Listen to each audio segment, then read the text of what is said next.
আসসালামু আলাইকুম রহমতুল্লাহি ওবারাকাতু। আমি মোহাম্মদ সামিউল আলিম চট্টগ্রাম বিশ্ববিদ্যালয় থেকে রাবার অনলাইন স্কুলে আপনাদের স্বাগত জানাচ্ছি আরো একটি নতুন ক্লাসে। আজকে আমরা শিখব গঠন অনুযায়ী সেন্টেন্সের প্রকারভেদ, যা অনেকের মাঝে কনফিউজ থাকে এই বিষয়টা নিয়ে, যে সেন্টেন্স গঠন অনুযায়ী কত প্রকার। তো আমরা আজকে গঠন অনুযায়ী সেন্টেন্সের প্রকারভেদ আলোচনা করব। কি অনুযায়ী? গঠন অনুযায়ী। চলুন শুরু করা যাক। গঠন অনুযায়ী সেন্টেন্সের প্রকারভেদ। যদি আমরা গঠন অনুযায়ী সেন্টেন্সের প্রকারভেদ আলোচনা করি, তাহলে দেখতে পাই গঠন অনুযায়ী সেন্টেন্স হচ্ছে ৩ প্রকার। কয় প্রকার? ৩ প্রকার।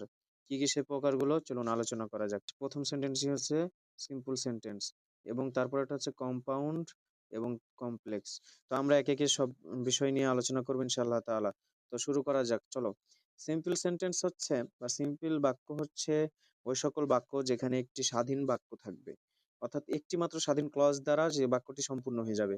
এখন স্বাধীন ক্লজ কি? স্বাধীন ক্লজ যদি আমরা বলি, তাহলে থাকবে একটি সাবজেক্ট, একটি ভার্ব প্লাস অবজেক্ট। তাহলে আমরা ইন্ডিপেন্ডেন্ট ক্লজ পেয়ে যাব বা স্বাধীন ক্লজ পেয়ে যাব। Subject, verb plus object. এই সূত্রটা অনুযায়ী আমরা সিম্পল সেন্টেন্স আলোচনা করব বা এই সিম্পল সেন্টেন্স পেয়ে যাব। এই সূত্রটা যেখানে পড়বে সেটা হবে কি? সেটা হবে সিম্পল সেন্টেন্স। তো সিম্পল সেন্টেন্সের আরো একটি বিষয়, যে সিম্পল সেন্টেন্স নিয়ে আমরা যখন আলোচনা করব, তখন আমরা যে সকল বাক্যগুলো সহজেই বলতে পারি সে সকল বাক্যগুলো সামনে আসে। যেমন ধরুন, আই ইট রাইস, আমি ভাত খাই। আই ইট রাইস, এখানে উদাহরণ দেওয়া আছে। আই ইট রাইস, আমি ভাত খাই। আই ইট রাইস, এই শব্দটা দ্বারা আমরা বুঝতে পারছি যে I plus it, it plus rice.